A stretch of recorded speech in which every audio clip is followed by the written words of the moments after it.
the orange and blue wake up and put a pair of points on the board for the first time this season. We get you set for the Oilers and the Flyers right here on the GCL Diesel Oil Stream pregame show. Hello, everybody. Welcome to the pregame show. Tom Gazzola with you from the EST Satellite Studios just outside of Ice District in downtown Edmonton. Hernan, Salas holding things down back at EST HQ on the city's west side. And tonight, for the first time ever, coming at us from, I believe, Ontario, Brad Malone will be our analyst, former Oiler and Condors legend, former captain of the Bakersfield Condors. Brad Malone will be in for Matt Cassian. We'll also have Bugsy on Saturday, and very much looking forward to having him on, getting his perspective on this team. Of course, played last year at Bakersfield, started the year with the Oilers 2 seasons ago, and knows this group quite well. All right, if you're listening on your way to Ice District, maybe on iHeartRadio, maybe you're on TuneIn, maybe you're on the EdmontonSportsTalk.com audio stream, even Apple Music, you can text us 780-218-9999. And then if you're watching on YouTube, hello, hit that thumbs up, like, share, subscribe, all that good stuff. And then if you want to share a thought, talk with your fellow nasties, get into the nasty chat. And behave yourselves. I'm just kidding. Let's have some fun. We are ready to go for what should be a fun night. Another 8 o'clock start. You can thank ESPN for that.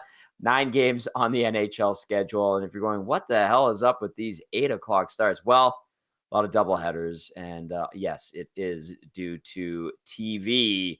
I should mention before we dive into tonight's action and get you set for the game, the Oil Stream brought to you by GCL Diesel, providers of the best diesel engine components around, from turbochargers to injectors, fuel pumps to sensors. They are the critical engine component experts, proud to serve Edmonton and Northern Alberta for over 50 years. Hello, Hernan, Salas. Let's hear from you and see you as well back at EST HQ if you're ready to hop on and say hi to everybody.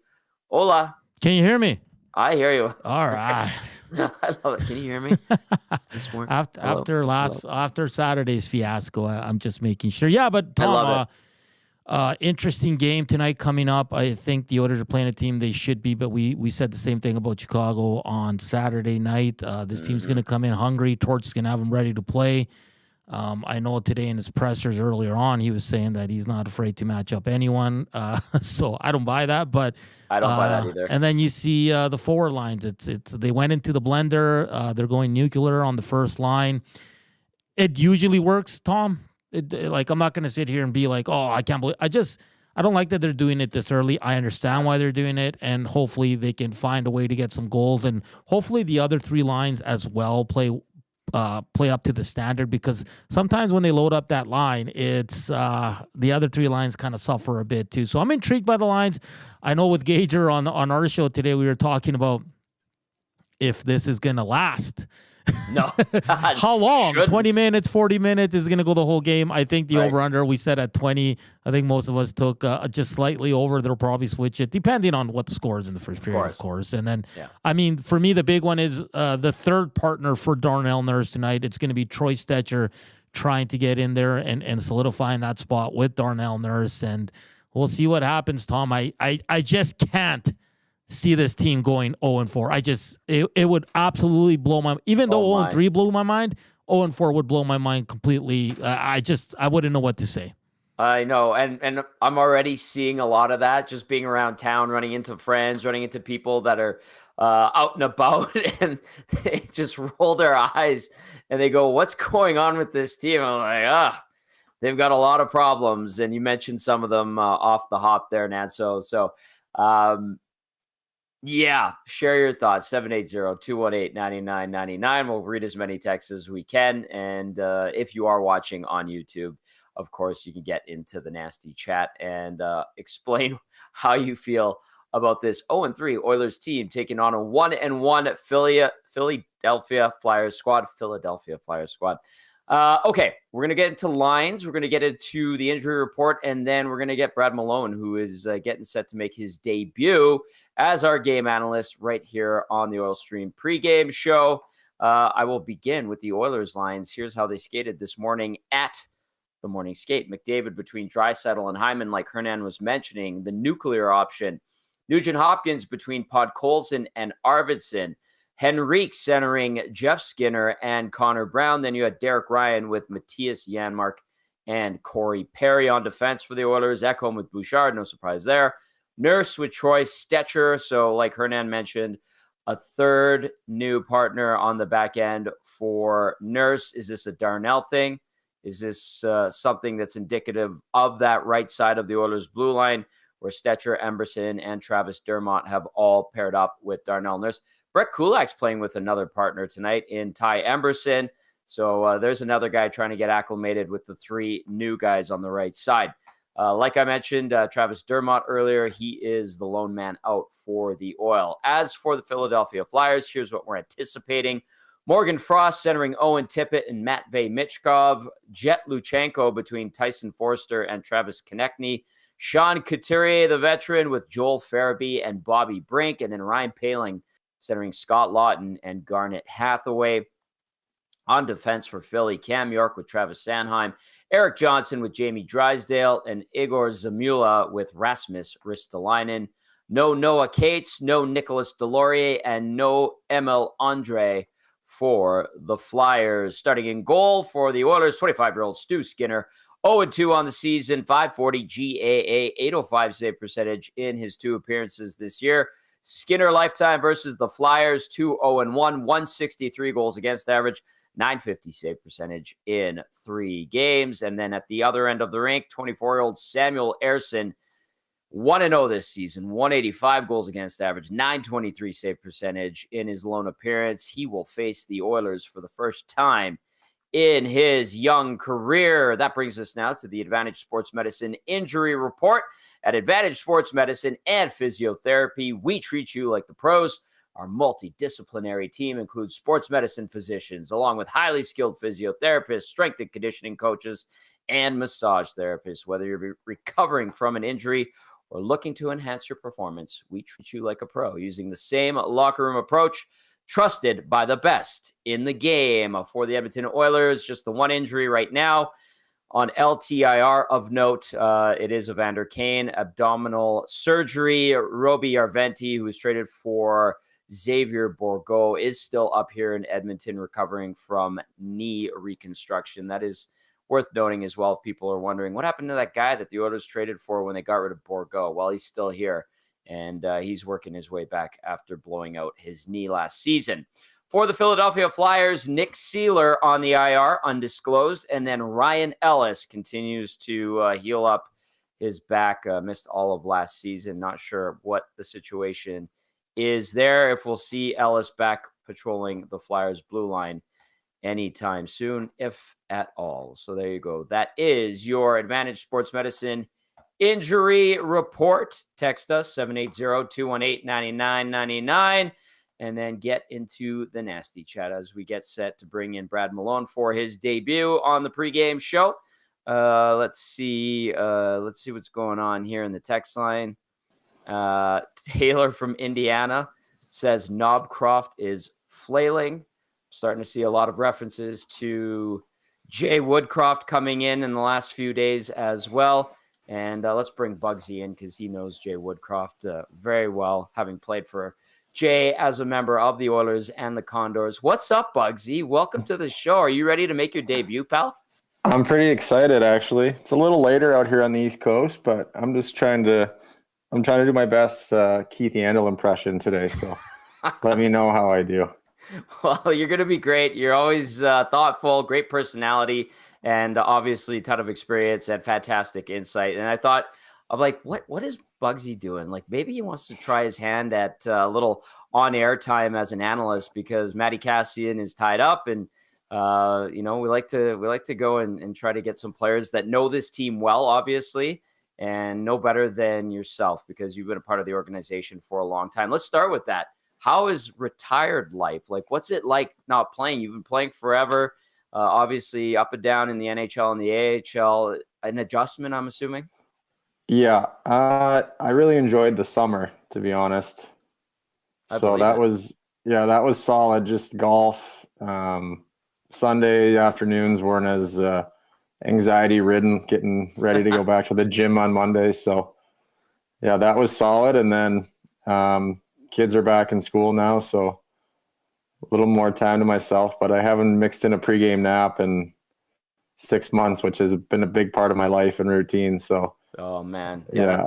that pregame nap goes a long way. I could have used one today for sure. We got to get you out here, skate with the Oilers alumni. That would be fun, and then get your pregame nap in. Patty, he looped me in here, so I'm just waiting for the call for the big lefty, and I'm out there. Hell yeah, sounds good.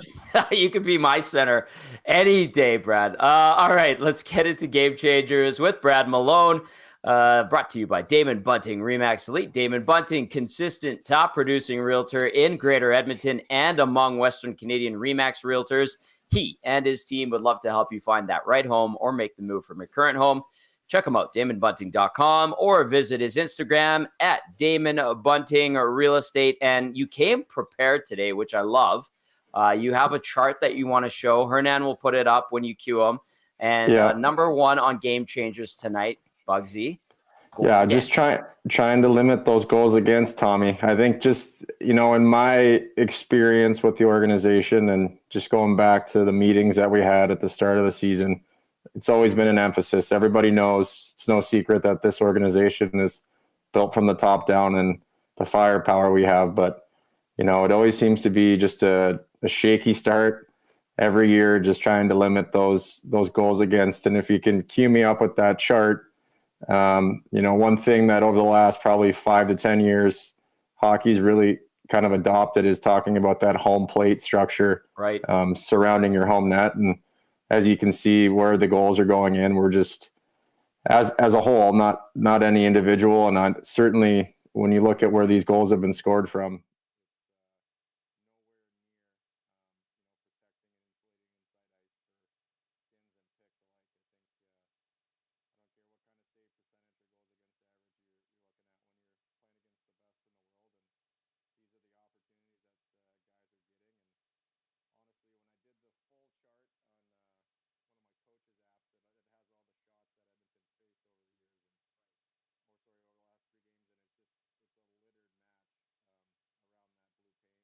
a lot of those are secondary opportunities with, just guys not being heavy on sticks and in coverage, and, a few more off the rush. I think when I charted it, it was 5 off the rush and 7 on the net front. So whether, we're just giving up secondary opportunities or guys coming in late or just not being heavy in front, that's certainly a fixable thing for the group. So here's the goals. We're looking at them now. If you're listening, Brad Malone with us now as our analyst. He's got a chart up here. These are all the goals against the Oilers have allowed.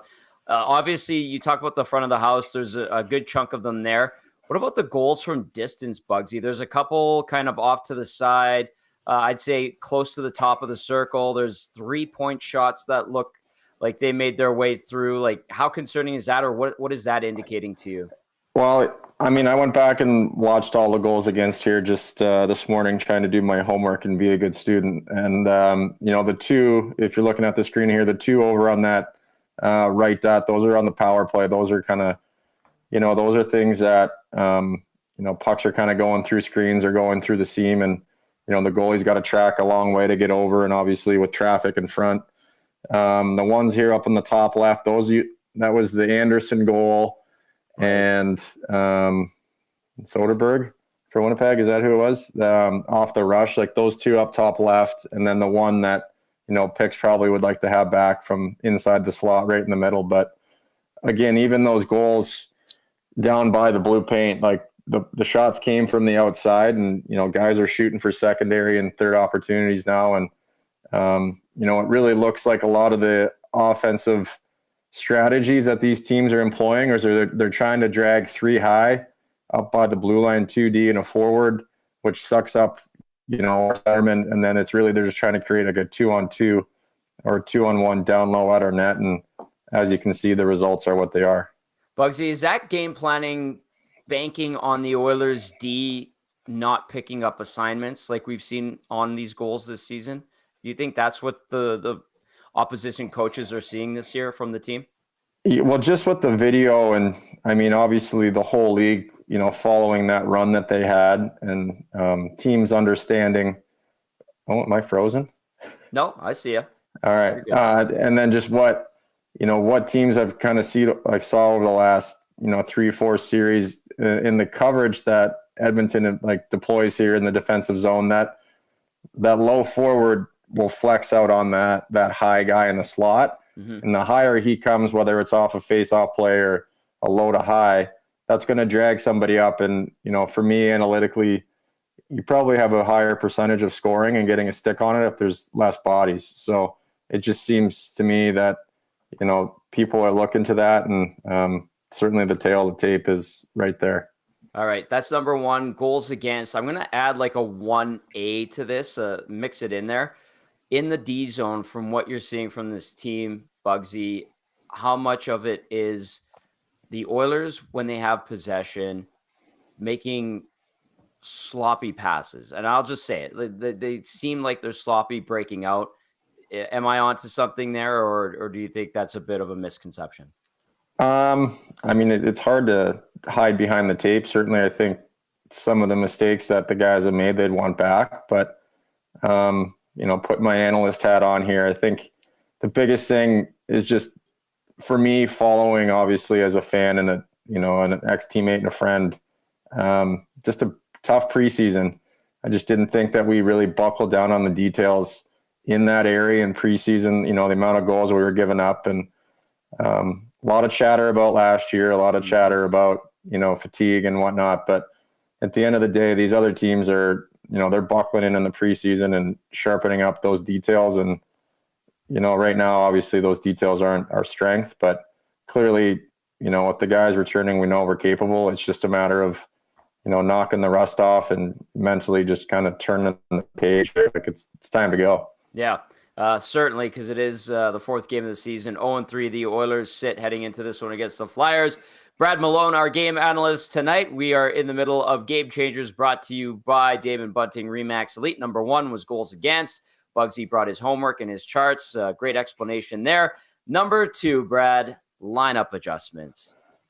Yeah. And for me, obviously, I was just sitting here, got here a little early just to kind of see what I was getting into. For me, in Bakersfield, we call this the nuclear button. When, Woody or any coach before, when they put 29 and 97 together, you're hitting the button, you're hitting the emergency, we need to score goals, and, putting the best two players in the world on one line, certainly in the past probably changed the depth of the center position and, just the flanks for Nuge to absorb. And, the job that they did this summer, this really allows you to pretty much play four lines consistently and have no stress about, offensive opportunity or defensive structure. I think, with Henrique in the middle in that 3-hole, he really just calms things down defensively.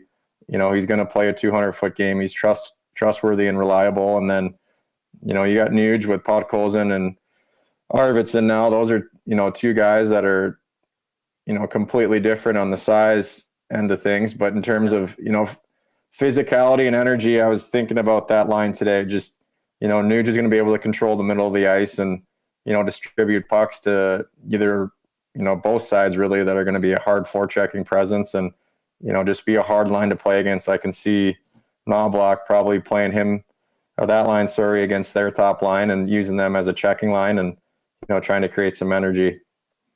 Bugsy, one of the things about this lineup, and I know when things go sour for this team, the fan base looks for solutions. They try to, suggest this and that. They just want to see success for this team. One thing that has popped up a little bit more than during the preseason and offseason, but it did come up sometimes, was the average age of this group. It's an older team in the NHL. How much would you read into that? What would you say to people suggesting, hey, this team's a little bit too old right now? I think that's just a bunch of nonsense, to be honest. Just the experience, the guys that are playing with age, kind of being portrayed or dragging them down, the wisdom that they have in terms of experience, and all the guys that are still there at that age, it's their IQ that has been keeping them around. Mm-hmm. And I would say that over a course of an 82 game season, every year you're gaining, a little more knowledge at this point, not certainly like at a level of a rookie, but these guys know how to play. They know how to do it the right way. So yeah, maybe half a step slower, but in terms of how they manage the way they work around the ice, I think that's why they're there and why they're valued for who they are. All right, get those texts in. If you have any questions for Brad Malone, fire those our way, 780-218-9999. And then you can also pop into the Nasty Chat if you're watching on YouTube. I see a couple that have already come in for Brad. We'll get to those after point number 3 on Game Changers, which is, Bugsy, something that you know about, and that is face-off percentage, because there's a lot of responsibility that comes with being a centerman, and puck possession off the hop is one of those things.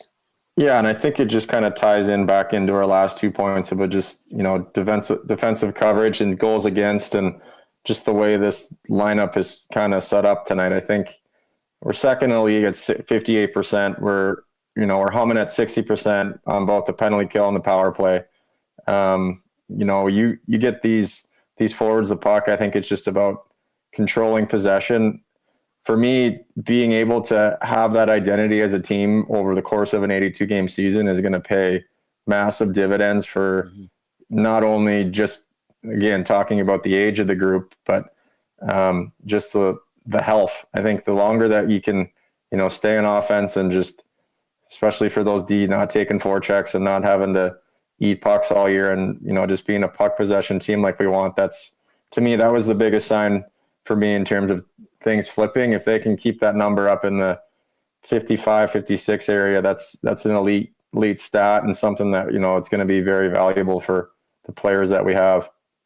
So far, so good when it comes to the face-off dot for the Oilers early on, but it is not turning into offense just yet. But Brad's saying keep the faith, because if that continues on, they'll get it turned around indeed. All right, let's go to our first question for Brad Malone. It comes in, and it's from Monica. Monica says, how does Brad feel about losing developed players like McLeod, Holloway, and Broberg? And those are 3 guys that you know very well. I'm sure you kind of took them under your wing and guided them as they were finding themselves as pros. What would you say to those losses, Bugsy? I think they're big holes. I think, as an organization, I think we took pride in, trying to get these guys developed in the American League and, get to a level of an everyday NHLer. And certainly other organizations, with Clouder, with the trade, I can understand that happening from the business side, with Henrique wanting to stay. And then obviously everyone knows about, Broby and Halsey, getting pushed out. I think, to me, that's a big thing for Bakersfield to, hang our hat on. I know it's tough as a whole for the organization, but at the end of the day, as an individual, very happy for those guys and, the success that they found elsewhere. I think it's just a credit to, those guys putting in the work. And that's a different perspective too, because you look at them as friends and teammates and you want them to have success. Oilers fans are going, we would rather have seen those guys on our team. And certainly I understand that sentiment. All right, here comes one, Bugsy, from A Dog Stepped on My Bee on the YouTube side of things. It says, my gambling friend wants to know Malone's prediction on the score tonight. Do you take cracks at score predictions? I could say I don't think it's going to be a high scoring game. I think certainly the structure that's going to be implemented, I'm assuming from Edmonton, and just the tenacity that Philadelphia is going to play with, I think it's going to be a tight checking game. So I don't know if Cool Bet has a line or not, but I would say that would be my suspicion. Usually when Skins has a couple of games where he lets in a few too many, he usually comes back with a goose egg or a 1 or a 2. So let's go with that. All right. I like it. Nicely done. Handled it very, very smoothly. All right. Big Uke texting in says, my only hope for tonight is the exact same as what I said during the playoffs. Quote, please don't suck. Let's go Oilers. Have a good show, Tommy. And then the Liquid Beavers says, Tom, the only way this losing skid ends is when you start doing pre and post at Hudson's. Don't like that they're putting 97 and 29 together already. This is turning into an entire debacle. I think they're losing again tonight. I hope I'm wrong. And we are live on location at Hudson's on Thursday, White Avenue. Come down, say hi. And we'll have some giveaways as we get set to be back on the road with the pre and post game show. Donnie M says, please tell me Nuggy isn't centering a line tonight. Well, he is, Donnie M, and I will pass it off to our game analyst who would know much better than I do. Why is Ryan Nugent-Hopkins still an effective centerman at the NHL level, Brad Malone? Yeah, again, it just goes back to that IQ. I think, Nuggy is one of the smartest hockey players, I've ever witnessed as a fan or as a teammate. The way he moves around the ice and uses his brain, he's always in the right location. And, certainly he was a great distributor playing with Connor and Himes. But, for me, I really think the strength of his game is through the middle of the ice, being able to distribute and, replace freely instead of being stuck to the wall. So for me, I think, yeah, you're losing a little bit of offense, moving Leon up to play alongside Connor, but with 3 goals over 3 games, certainly that's an issue that, we need to fix. And like I talked about earlier, hit the nuclear button, maybe they'll score 4 in the first and, things will go back to normal. But, Nuge now with the depth that we have, especially on the offensive side, I think it certainly changes a lot of, dynamics even. And I see Skins down on the third line. I played with that guy for 2 years in Carolina. Right. He's one of those guys that he's a hard hockey player to explain just because of how he gets around the ice. So it's almost like he dodges in and out of the front of the net and times that rebound like very well. So I think for Oilers fans, they got to be patient with him when he starts finding that timing and clicking. Now, him playing with Nuge, like for me, I say if Paul Colson doesn't get on the body and doesn't play a hard game and things aren't going well offensively, I would expect that change to be made very quickly. Yeah, you know what? I was actually thinking about that today. Pod Colson, people they're curious about him because he had a really good rookie year in Vancouver. I think he potted 14 goals. Obviously, they went through some coaching changes and he fell out of favor.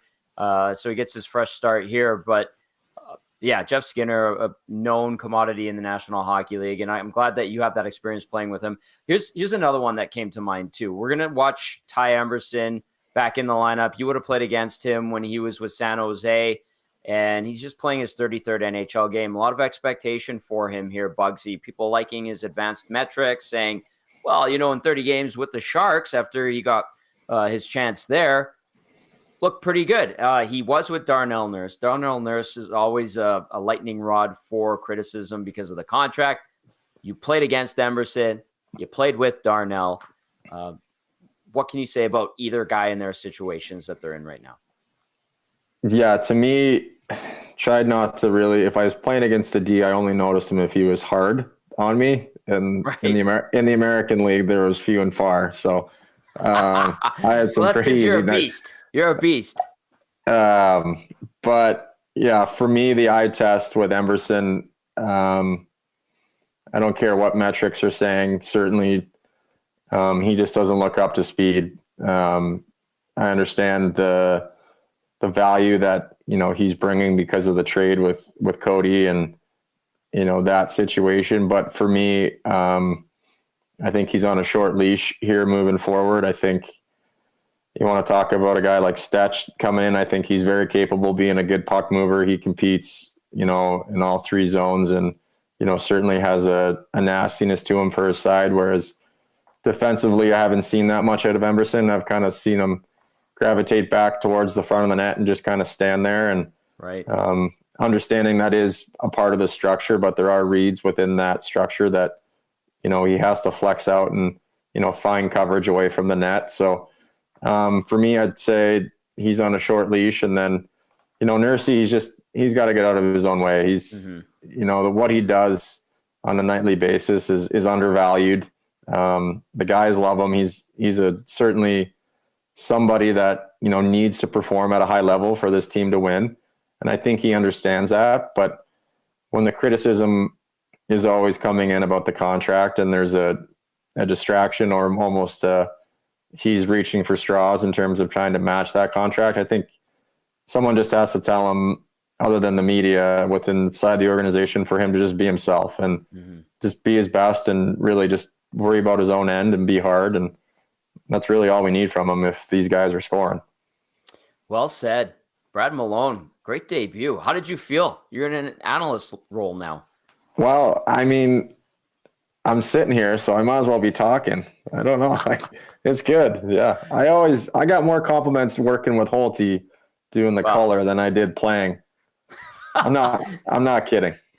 Oh, well, you were a good player when you were on the ice, and I'm sure you were great in the broadcast booth. And Holtby's an absolute beauty, and he's a pro's pro. So I'm not surprised to hear that you guys got along swimmingly on the air calling games. But we are. Can I do a plug? Can I do a plug? Do a plug. Yeah, I got a Valley Equipment Rental, Bakersfield, California, Lethbridge native. Moved down there, met Miss Bakersfield, Mary. Beautiful family, 2 kids, and anytime anyone needs a rental, heavy equipment rental in California, Valley Rental is the place to go. Shameless plug. You can wear that nice cap on the post-game show because I think you're off and running, Bugsy. That was a fantastic debut on the Oil Stream pregame show. Yeah, thank you. I'm well, it's 9:30. I should have already had a couple beers, but I didn't have any today, so I might have a couple before I get back on. Well, you know what? Sometimes the Oilers force you to. So you do what you got to do to be ready for the post-game show. Because if they lose, Bugsy, it's going to be chaos, my friend. So buckle up, baby. I know. I'm nervous. This is honestly, this feels like game 4, but we're not game 4 of the Stanley Cup Finals. It's game 4 of the season, guys. We did win 3 in a row after we lost 3. So we know how to do it. But there you go. See, you're ready to go. Bugsy, great debut. That was Game Changers. We'll catch up with you on the post-game show, all right? Yeah, awesome. Thanks, fellas. That is Brad Malone in for Matt Cassian as our game analyst. Game Changers, as always, brought to you by Damon Bunting, Remax League. Nanso, that was pretty sweet, great, man. Natural. I knew it. Smokes. Natural. I knew he would and be the fantastic. Breakdown, and just, I love the subtle shot at the good old analytics there regarding Emberson. That brings a smile to my face. I'm sure Cassian too. But Cass is listen, Cass they're a tool. I respect them, but you can't just base everything off that. So good on them. We got more backup now than we had before. We have Cass and Brad Malone now backing us up on the analytics. So we just got a lot tougher, Tommy. We did. Our team got tough. It was already pretty tough with Matt Cassian and you. Now we got Bugsy. Wow, so we're good. No. I just talk smack. I'm not tough. Everybody's loving Brad Malone though on the pregame show. He's going to be even more awesome on the postgame show. But the nasty chat, the inbox, all loving Brad Malone's takes. And nice. This guy's he's not far removed from it, right? And you see it and you love it because he's still like and he talks about guys that he played with. And yep. In this role, you kind of have to be, analyze a little bit more, but love the way you did it. And good find, Tommy. When I know you told me this a couple of weeks ago, and I totally forgot till this morning. And then I was even a little nervous, excited because you have a guy that, played the game. He was loved here when he played. Remember, when he get called up, and I think he scored a big goal 2 years ago. I want to say against Carolina. Maybe it was the game winner. He did. I think he in tight went bar down. And people loved it. And everybody just lost their minds, and it was just awesome. It's cool, man. That's an awesome get, and the people listening and watching are absolutely loving it. So good on them. No, we're thankful we've got him, and we'll be hearing and seeing more from Brad Malone starting tonight on the post-game show. Big thanks to Brad for doing that. There is a Brad Malone Oilers jersey out there. Someone went and bought one. I think there's a few out there, and I saw it at Hudson's Bourbon Street last season, and I took a picture. I sent it to Bugsy. I'm like, this guy chose to get your jersey. That's how much he was liked and appreciated by Oilers fans. And he's it's crazy, man. I know there's a little fan base here that loves Brad Malone. They're always like, call him up, you cowards. It was just call him up. But yeah, that was awesome. I'm almost fanboying here, and I shouldn't. Well, I'll tell you what. The years he was in the organization, he was always fantastic to talk to, whether it was on the air or with the mics off. Absolutely tremendous. So we're glad to have him on board. I'm glad he said yes when the idea popped in my head, and I was like, let's get Bugsy on here, see if he'll do it. And we're off to a great start with him. All right, this is one of 9 games on the schedule. We're going to have Anthony Mingioni from Center Ice Philly stopping by in a couple of minutes. It is the GCL Diesel Oil Stream pregame show right here on Edmonton Sports Talk. Tom Gazzola and Hernan Salas with you. Let's get you up to speed on what's gone on around the National Hockey League tonight. Washington doubling up on Vegas. Logan Thompson facing his old team for the first time gets the win. Carolina 4-2 winners over New Jersey. It was 4-2 in that Washington game, by the way, as well. Late in the third, Tampa up 4-1 on Vancouver. Columbus trailing Florida 4-2. 3 minutes left in the third there. Mini up 3-0 on St. Louis. 13 minutes remain in the third period. Seattle up 3-2 on Nashville in the Music City. That win is late in the second period. After 2 in Dallas, tied up at 2, San Jose and the Stars. And then Calgary and Chicago are underway late in the first. It is 1-1. And then to wrap up the night, it is the Oilers and the Flyers, 8 o'clock start, our time, due to the ESPN double header. All right, you're up to speed. Let's get to some texts here. Scalding Gord says, hey, guys, I honestly don't care about the contracts of any player. Personally, I wouldn't care if I knew any of their deals. I grew up not knowing or caring. It's fun to play GM with the money, but I can't watch that and watch or I'd be unhappy. Watch that way, I think, is what Scalding Gord was trying to say. But yeah, it says watch that watch, but I think that was a typo. And then over in the nasty chat, everybody's talking to each other as they always do. Love it. It's such it's its own little community, Tom. It really People is. Fight, people get along, have a good discussion. It's a little bit of everything, and that's what makes this platform so great, right? Everybody's pumped up for this game. I will say this, Tom, regarding tonight's game. Sprinkle a little if you want to. You still got 20 minutes. A little sprinkle on Coolbet. Mitchkov scores a goal tonight. That's all I'm saying. I'm not saying they win. Just he scores a goal, his first career goal. Yeah, you know how this goes, Tom. Well, yeah, I do know how this goes.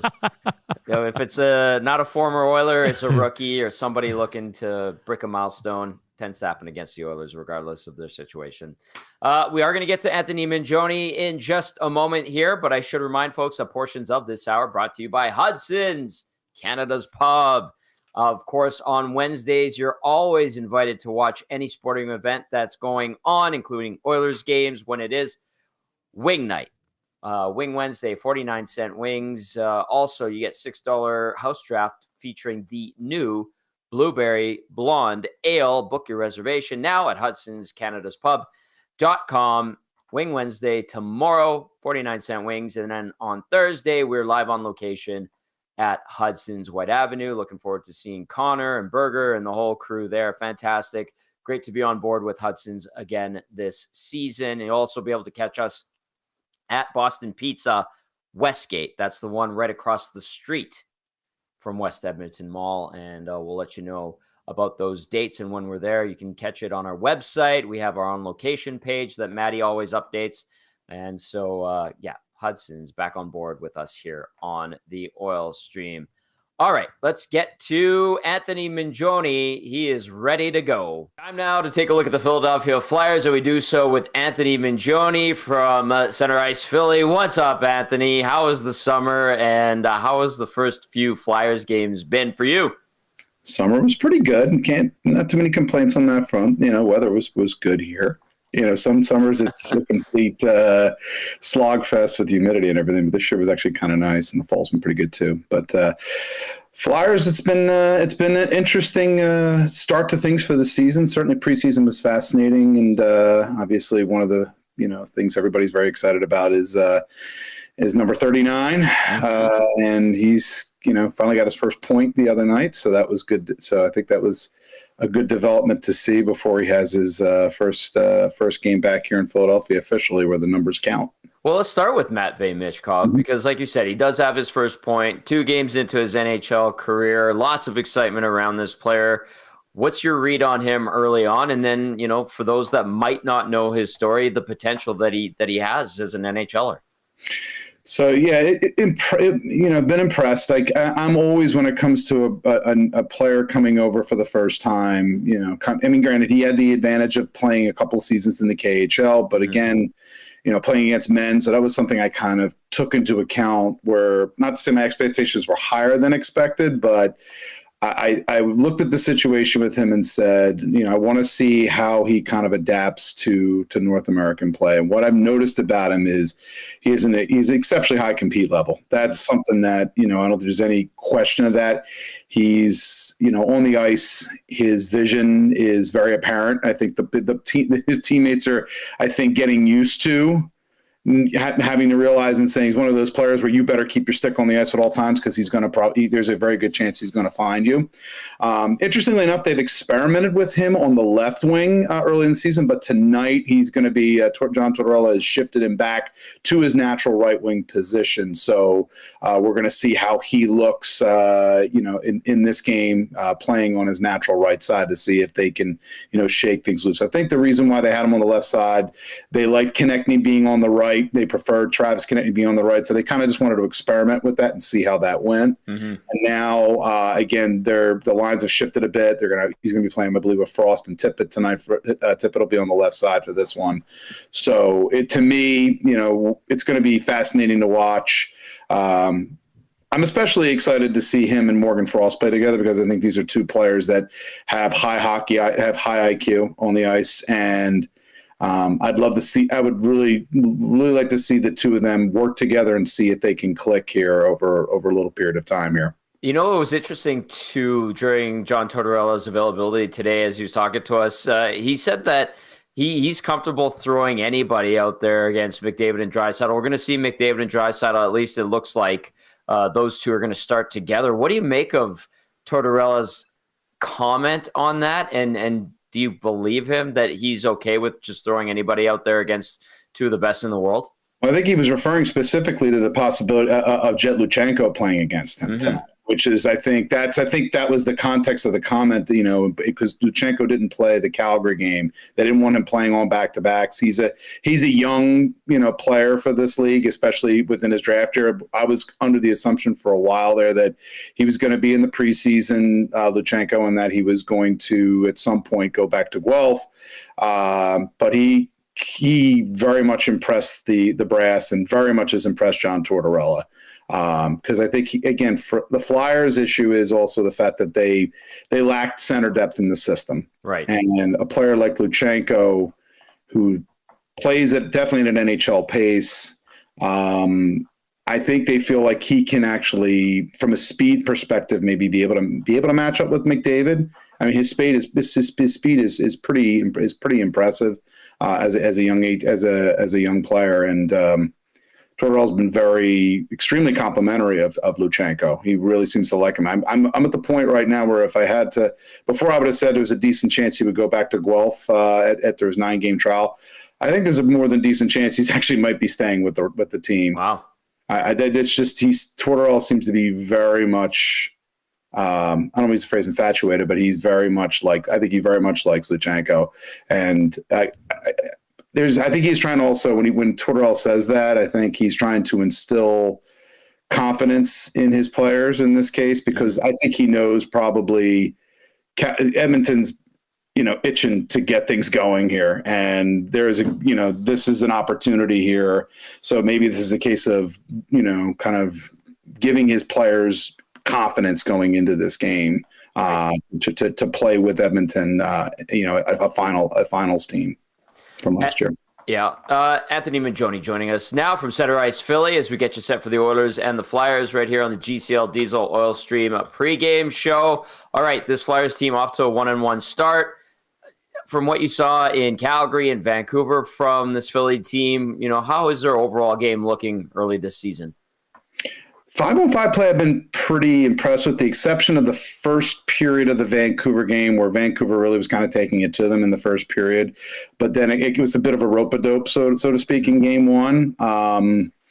there's this team is picking up where they left off in terms of their level of compete. Like, they're not going to be a team that you're going to easily roll. I mean, there's going to be games where, if they get a long stretch of games and they get tired out a bit, you might be able to catch them in that circumstance. But the compete level's high. The Flyers have been very good in preventing transition chances here in the first 2 games. And that's something that we know that's an Edmonton Oilers bread and butter, at least from the last several seasons, that they can get play moving in quick in transition. And I know there's been some struggles early in, at least in the first few games for Edmonton in that regard. So it's possible the Flyers are catching the Oilers at the right time in that regard. But if they get things going, the talent throughout the Edmonton lineup versus Philly's lineup is one where Edmonton has the distinct advantage. Anthony, last year it was interesting watching the playoff race in the East, and the Flyers just missed out. It was, I think, like a 4 or 5 team race, and they don't get in when it was looking so good for a good chunk of the season. What is the expectation for the group this year? How much, of that bad taste is left over in the team's mouth, if you will, considering how it was right there for them, and then they just kind of let it slip away?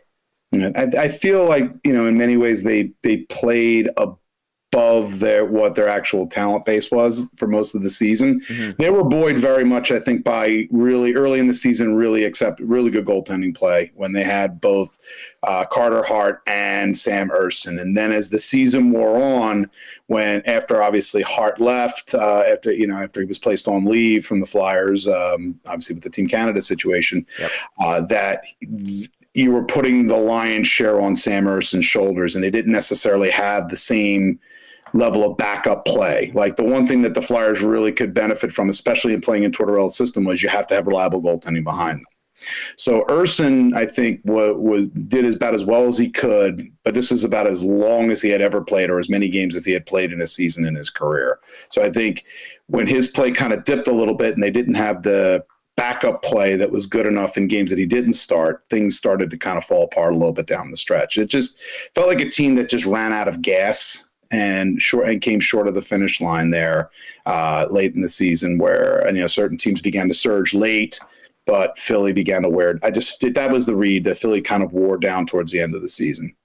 Okay, here's another one that I'm kind of curious about is Ivan Fedotov, because this guy's a giant. We had a giant goalie here in Edmonton, Mikko Koskinen. There always seemed to be a small hole in his, positioning or something that the puck seemed to always find. When you look at Fedotov, like, what's the plan for him? Is this the goalie of the future? I know we're going to see Ersson tonight. You're talking about Ersson and the way he played last year, but can you give us a little sneak peek behind the curtain when it comes to the Flyers goaltending?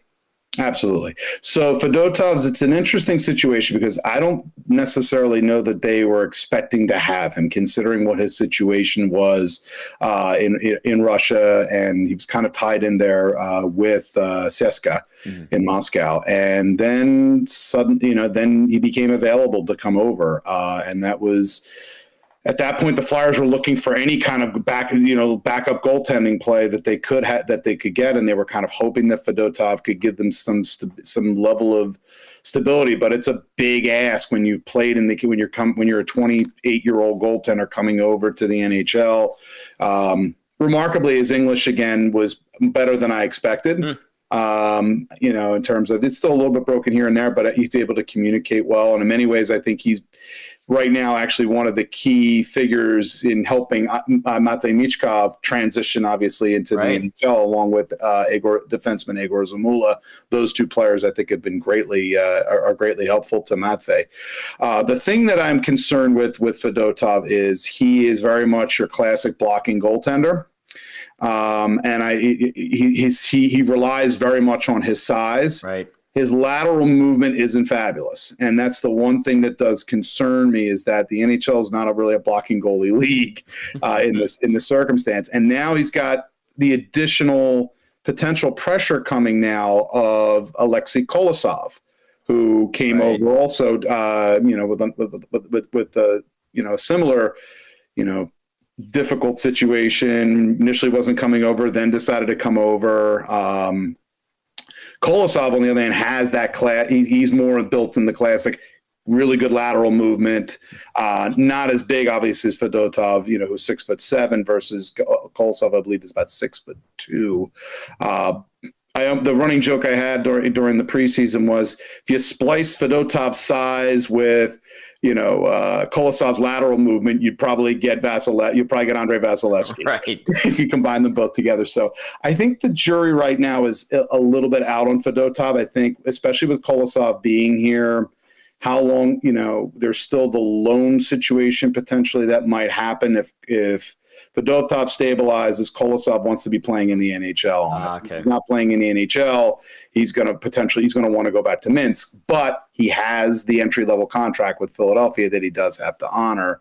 And with Fedotov signing a 2-year deal, which was a little higher than everybody expected, but that was kind of, I believe, the cost of business to get him over and playing in the NHL. So Fedotov, to me, the jury's out a little bit. I want to see more. And I won't necessarily tag him too much. There was a lot of goals scored in that Calgary game that some were, he could have done a better job on, and others I think they just, got those opportunities and took advantage of them on him. So I still need a little more of a sample size with him before I come to any conclusions. Hey, as long as he doesn't try to catch a puck with a frying pan like Mikko Koskinen tried to do, as we like to say around here, he should be okay. All right, what kind of game were you getting tonight here at Rogers Place?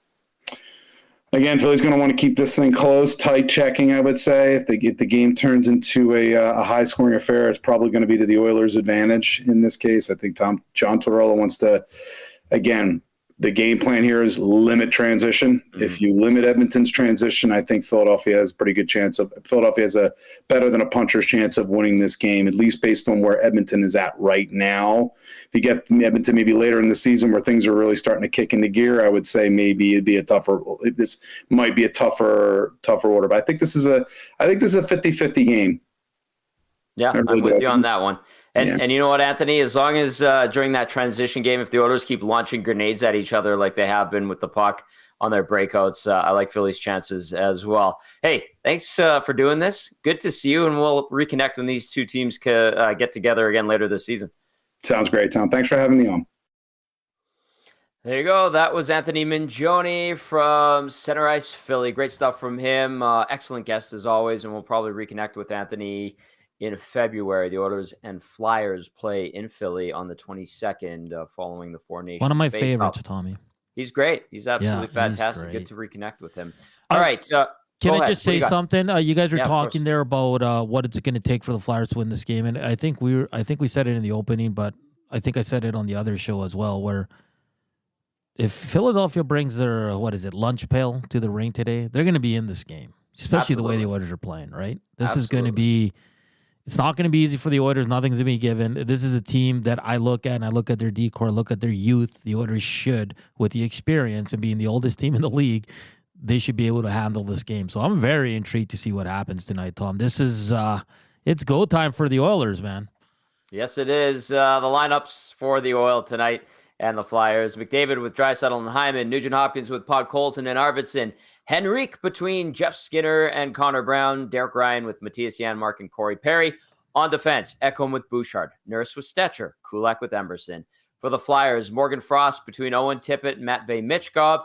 Jet Lutsenko with Tyson Forster and Travis Konechny. Sean Couturier centering Joel Farabee and Bobby Brink. Ryan Poehling with Scott Lawton and Garnet Hathaway. On defense for Philly, Cam York with Travis Sandheim. Eric Johnson with Jamie Drysdale. And Egor Zamula with Rasmus Ristolainen. Your goalies for tonight, Stuart Skinner for the Oil, Samuel Ersson for the Flyers. Nanso, great show today.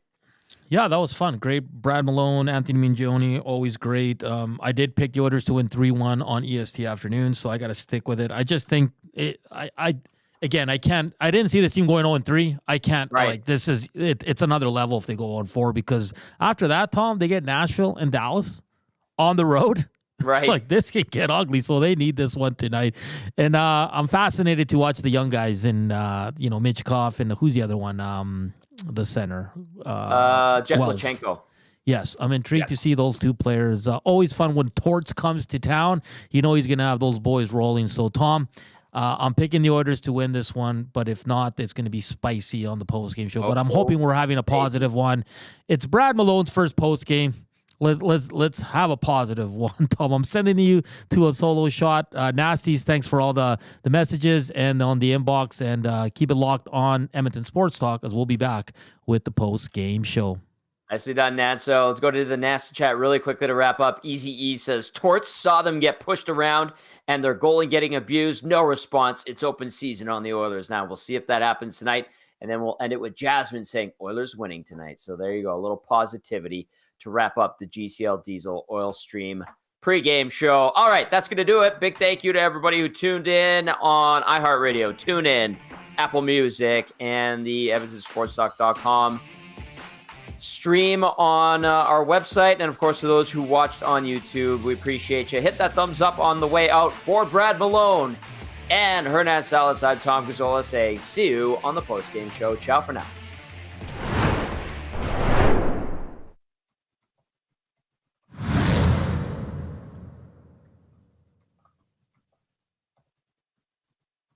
Good show. See you in a bit.